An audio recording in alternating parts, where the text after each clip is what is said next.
This video is brought to you by Ravenscraft Realty of Northeast Missouri. It's a wonderful, windy Tuesday afternoon here in Northeast Missouri. I got the 4320, which has a fuel leak now. That's great. And the Case IH disc. I'm up here at the cemetery where I just with the 7020 last fall or winter. And we're seeding this to grass, like fescue or something, for hay production. And I thought this would be a great place to make a video. This is a kind of a special activity for me, since this is the cemetery where my grandma is buried. If the people watching are local, my grandma was Charlotte Goldinger, and she died in 2016. She had a year-long fight with acute myeloid leukemia, and she kept trying to bike and be active up until the day she died. The last bike ride she went on was like 2 weeks before she passed away, but it's pretty special. I'm here doing what I love. Grandma, right there. And I cannot thank her enough for instilling in me the values that she did, specifically the love for biking. Okay, that's enough family history for this video. Let's get back to farming. So this soil type up here is called Menfro. Most of it's the good Menfro. There's a couple spots in Class B Menfro. They're a little bit darker color, but this is a really nice light color. It just crumbles, and you can do some really ridiculous stuff with this dirt and it'll still grow a good crop. And if this piece of ground were bigger, I would consider coming up and farming it, but alas, it is not.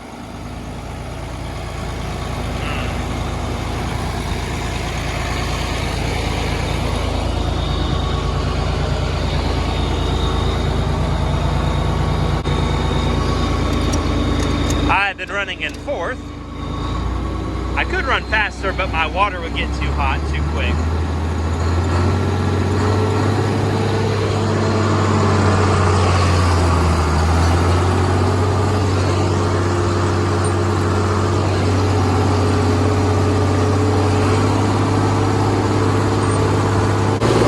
Well, right here's the perfect spot that illustrates the soil types.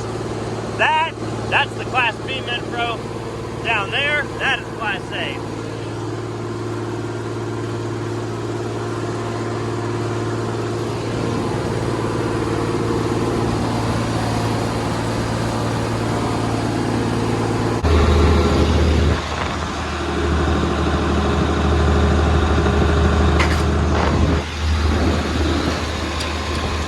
All right, time to hit the road.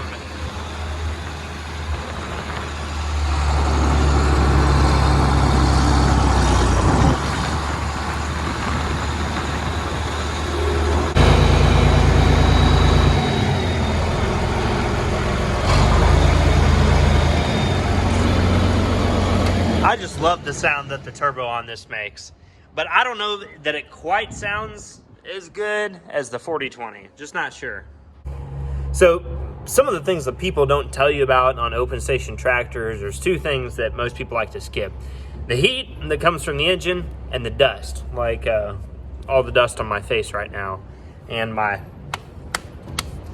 on my person, but people like to skip those things. And it gets really windy and cold, like you can probably hear the wind was howling. When you're going down the road at 20 miles an hour, that's just hitting you in the face. And like today, it's warm and dry, so it feels like I'm in an air fryer. But, life is still pretty darn good. Yesterday, I finished up brush hogging field edges with the 8230 and the 20-foot mower. So I got it down here in the waterway south of the farmyard, and I'm going to kick all the grass and other debris off of it so that I can park it in the shed, and hope that tomorrow or tonight it doesn't rain. Supposedly, so today's Tuesday, the 27th, and allegedly, supposedly, it might snow or rain at like 2 a.m. But it's not going to stick around because right now it's like 80 degrees. But whatever. Winter or this time of year in the Midwest can be interesting.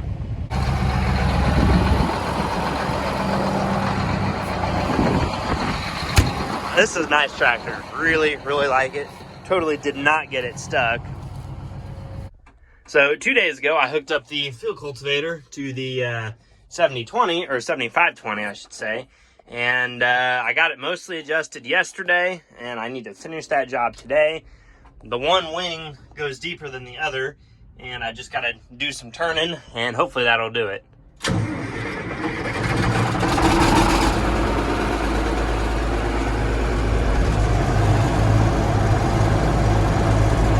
Well, just as I got everything adjusted, it's doing the thing again. Watch this.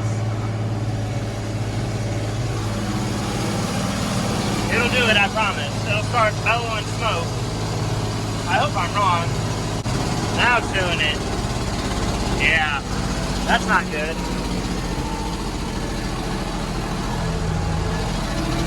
It just can't recover. Well, I got the field cultivator unhooked from the problem child, and I'm gonna have to do some digging on that. But as ridiculous as it sounds, I may use the 8230 as my field cultivator tractor. Plenty of power, and well, the 7430 I don't think could quite do it. Or if I get the 7020 fixed, I could use that. But don't have all the parts quite yet. So I have all these tractors, but they never all work at the same time. I guess it's a good thing to have spares, but it'd be way more cool if they all worked all the time. Now I'm down in the river bottom on the Missouri side. We've got this duck pond here that we lease out. So sorry, no one can come hunt it because it's leased out already. But the water level isn't going down as far as we need. So I'm gonna pull some more of these wood boards out of the dam here and get the water level down. Well, I was sitting on the front porch of the Chase Goldinger Mojo Dojo Casa house, and all of a sudden, the temperature dropped by like 6 degrees, and a cool breeze started blowing. So I looked at the weather app on my phone, not the one that comes on it, KOMU 8, and the forecasted temperature drop was like 30-something degrees in the next 5 hours. So probably going to be some sort of precipitation tonight. Not sure. Usually with that big of a temperature inversion, you get some weather, but they're really not giving a super strong chance for anything. Maybe a light dusting of snow that'll be gone by the time the sun comes up. But who knows? I'll update you tomorrow morning. The LED lights that we got from Shane in Ladonia, they sure as heck made a difference. So, update. It did not snow or precipitate in any meaningful fashion. So, we're at it yet again. Rob and I are down here in the bottom, closing up these W ditches on this farm we bought. They've been here since time began, or maybe not that long, but a while. And Grandpa is going to close them up. We got big tiles to drain them, and they'll go back out into the big ditch.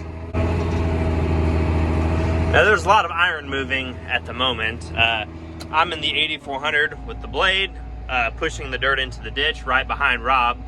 He's got the 460 in the scraper, and we're making pretty short work of this.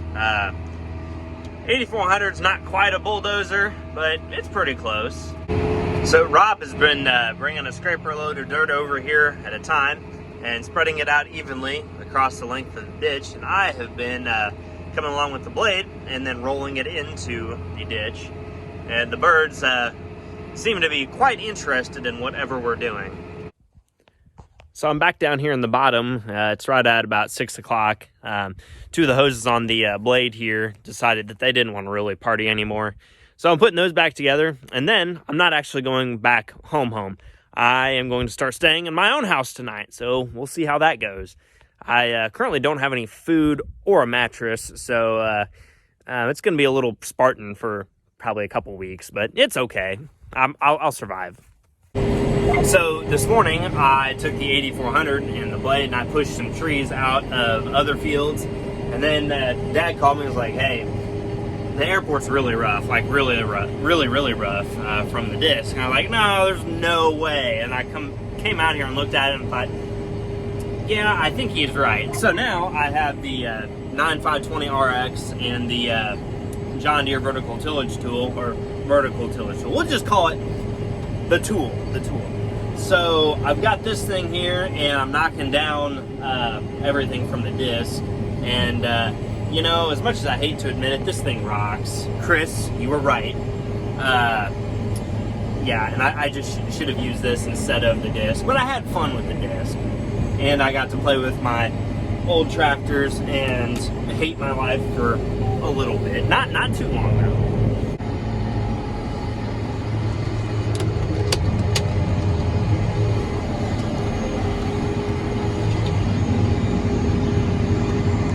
Okay, so this is for the 7020. This is the bearing housing. I actually broke part of the old one off, so I had to get a new one. And I also torched both of the snap rings out of it to get it out. So these are new snap rings. And apparently I can reuse my cap screws. That's good because money. But anyways, I'm going to put the bearing and the snap rings together and then see where I'm at on time. So this snap ring is quite large, as you can see, and really not that big diameter-wise, so they're very hard to bend, and I got to get it into this housing. I got the other one in only because of good luck, and like I was able to kind of push it in like this, get it like most of the way through, and then turn it, and it just snapped right into place. But the 7020, it's being a bad girl. I'll show you the aftermath of getting the old one out. That's code for I used a torch. Yeah. Well, I'm gonna seat this snap ring, and then we will go look at the 7020. Oh, that wasn't so bad. I only used a few Jesus and working words. So if you watched the last video, yeah, the bearing, I'll show you where it was at, but the bearing was extremely screwed up. So this bearing goes right here in that big hole, and I had to take apart part of the, well, that part of the shaft goes right there, and that powers the whole rear end. And this is the bearing that was kind of in there. There's supposed to be, so there's 2, 4, there's 8 balls. I think there's supposed to be like 13 or 14 of them. And yeah, they were gone. And this, like the cover for the bearing was sitting way back in there inside that cavity. And I had to, well, there was a bolt broken off, and I had to get the these 12-point screws, had to get them a little bit warm to get them to budge. But this one, this big old son of a gun, it goes bam right there, and it holds all the U-joint stuff together, or it holds a U-joint onto the transmission shaft, and that actually came off relatively easy, which surprised me. And I went to Side Trigger to see if I could get those new, and it was like $100-something bucks. And my guy Eddie, he told me, he's like, "Oh yeah, you just reuse that; it'll be fine." So I'm gonna do that, and I'm gonna reuse the U-joint. So I just covered about 8 hours worth of work on that. The old housing was just stuck in there so bad. I actually broke it trying to get it out. Hey man, here's the dog. I broke it trying to get it out, and that complicated things. For a second, I thought I was going to have to spend a bunch of money to get the old one fixed. Thank goodness that is not the case, because there's 7 of those bearing housings left in the United States, and I'm tempted to go buy the other 6. Here it is. So here's the old one. It was like swollen up in the spot that it sits in. I had to heat it up and throw water on it to get it to, shock it just a little bit to get it out. And I had to use a slide hammer on the son of a gun for 3 hours, but eventually it did come out, only after I shocked it with water to get it to contract just a little bit. And I had to sacrifice both of these snap rings in it, unfortunately. But I did get it out. I emerged victorious. I've triumphed over my enemies. Amen. And I've also moved into my house. I've been staying there for 2 days, and I haven't had a nightmare yet. Oh, and this is kind of cool. one of our family friends dropped these old notepads off from when Seidenstricker was Marion County Implement. And, oh, these look like misprints because it should be Highway F. But give me a stack of them. So thank you, Roger. That's very, very cool of you. But I think I am going to, I don't know what I'm going to do. So that big shaft right there, I took that out and cleaned up the surface that mates with the bearing. But that big shaft goes straight to the clutch. And then that telescoping U-joint goes bang right here into the rear end. And this is all 4620. Okay, it has been done. No more bearings that are out. I do need to pick up my rags. I did grease it up as well, and it dropped some of the grease. But that just means that I had enough. But let's get this thing started and get it out of here. I really don't need to start it tonight, but it's for my own sake. It's for me.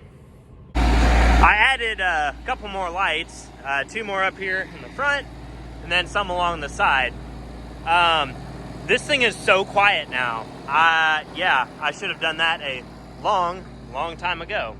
Of course, I didn't really know it was broken until relatively recently, but it is all together now. I am very, very happy.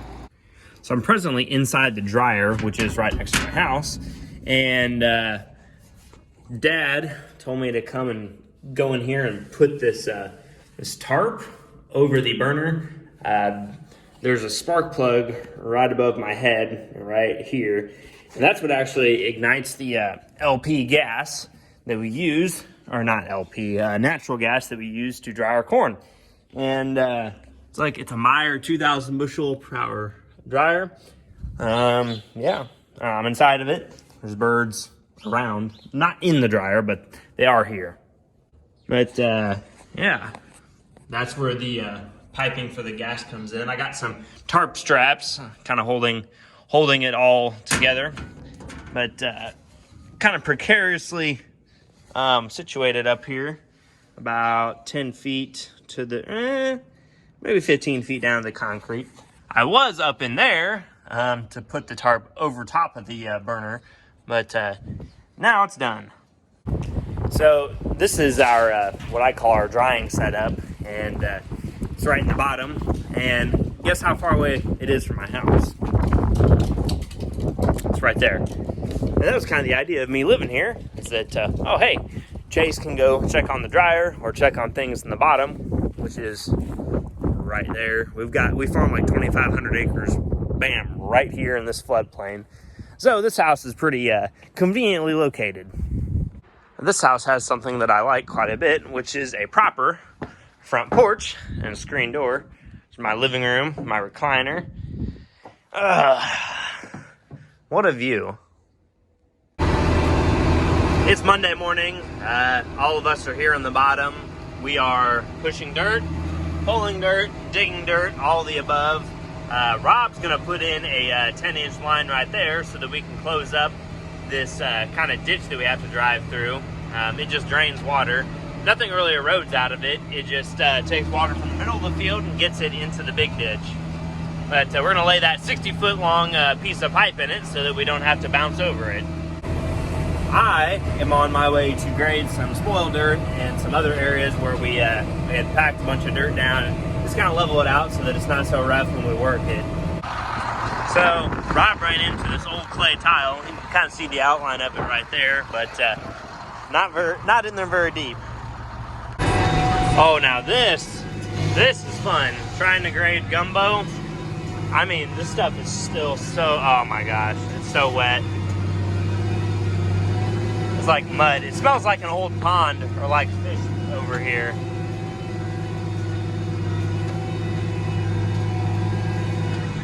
And of course, the air conditioning in the 8400 is not air conditioning at the moment, but that's all right. We got a back glass.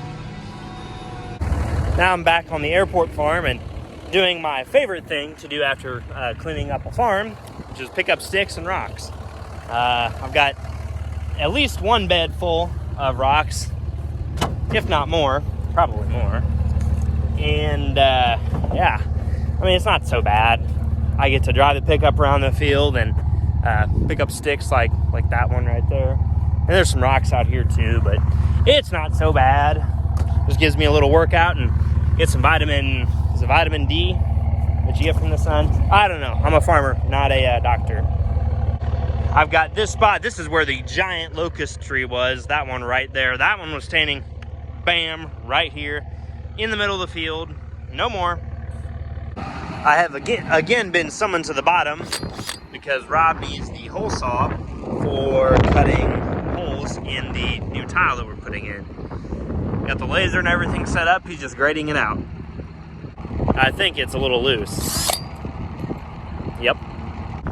Well, me bringing this to Rob turned into, hey, why don't you just do it? That wasn't so difficult, but drilled a couple holes in it. I actually forgot that you needed to have a drill bit in the middle of the hole saw. So, ran up to the neighbor's place, borrowed a drill bit. Now I gotta take it back. And now I'm just enjoying the view from my front porch for a little while until Mom says that supper's ready. No washing machine down here yet either, so gotta do laundry at home. Don't have a dishwasher either, so these are the dishwashers for now. But yeah, I like living here. It's pretty cool. I always said I wanted to live in an old house, and now I'm doing it. All right, I can't resist. I got to get the 70-20 out and show it to you guys in the daylight, of which we are running out. And I'm pretty sure it's going to rain. The weather people are saying it's like 100% chance, but still, it's the weather. It can do anything. Man, she is good looking. But the lights I added really helped, and fixing the bearing, that also really helped. But I'm going to adjust the harrow on my cultivator here, because it's sitting down too low. As it is, it cannot flow corn stalks through it, and that's a problem because I need to work some corn stalks. Let's go try this new harrow out, or this newly adjusted harrow, and see some cool views.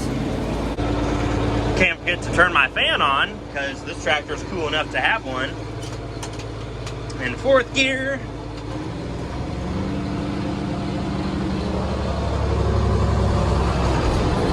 And the forklift ran out of propane right as I was done, so that's great. Now I have to push it back on the shed. Not sure how I'm going to do that. I love the smell of freshly worked dirt, but this is the view tonight. That wing was running just a little bit deep, so I gave it half a turn, and I stood the harrow up straighter. I'm going to take another lap across field and then see how it looks, and I think I'm going to be out of daylight. The extra lights were definitely a good move. Now this whole area here beside the tractor is well lit, and I can actually see what I'm doing. So I think I got the harrow set properly, but now I need to get the depth adjusted uniformly. I also need to get it tilted the right way. I think I've got it. It's closer now than it was. I still need to tip it just a little bit more. Okay, I think that's enough action for this video. Good night. Speaking of action, judging by the sounds of thunder coming from that way, I would assume that this weather is going to be here shortly. And guess who did not shut the windows on his house? That'd be me. So first I'm going to address the forklift in the middle of the road, and then I will... might have time to eat supper tonight, maybe, not sure. What's that sound? Beep, beep, beep, beep. Well, hello, chicks. They're kind of camera shy. Well, Mom decreed that she was going to get some more chicks, so she did. And I guess I'm going to take 4, 5, or 6 of those barred rock chickens that we've got outside. I'm going to take those down to my house so that I can have eggs in the morning for breakfast. Or I could get a girl to come make brownies with me. We'll see. Speaking of women, allegedly, supposedly, maybe, possibly, there might be a girl coming over to visit my house tomorrow. So, I will know for sure if she's coming by 5 o'clock tomorrow, which is when this video will be posted. Now, if you care enough, I'll put a Y or an N in the video description. Y signifying that, yes, she did, in fact, come and hang out with me, or N, that she did not.